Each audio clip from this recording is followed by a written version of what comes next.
আসলে কিছু কিছু ভালোবাসা আছে যেগুলো আসলে প্রকাশ করা যায় না, মানুষের সামনে গর্ব করে বলতে পারে যে না এটা আমার ছেলে।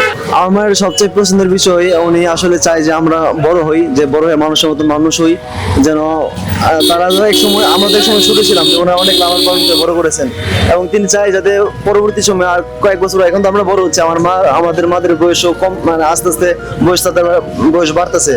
তো বৃদ্ধ বয়সে যেন তাদেরকে আমরা সেবা যত্ন করতে পারি, এবং তাদেরকে যেন তারা যেভাবে আমাদেরকে সেবা যত্ন করেছে তাদেরকে যেন আমরা সেবা যত্ন করতে পারি। না, বলা হয় নাই, কারণ আজকে আমি এসে পড়ছি ঢাকাতে, একটা আমার নেভি মার আছে আজকে, তো আজকে একদম সকালে উঠে এসে পড়ছি। তো আমি জানতাম না আসলে কিছু কিছু ভালোবাসা আছে যেগুলো আসলে প্রকাশ করা যায় না। আসলে মা বাবাকে উভয়কে অবশ্য বেশি ভালোবাসি, এবং এর থেকে বেশি মাকে ভালোবাসি, কারণ মা আমাদেরকে জন্ম দিয়েছেন, এই পৃথিবীতে অনেক কষ্ট করে উনি এনেছেন, এবং অনেক কষ্ট করে তিনি লালন পালন করেছে। তো আমরা চাই, আমরা অবশ্যই মাকে অনেক অনেক ভালোবাসি, এগুলো আসলে বলতে পারি না।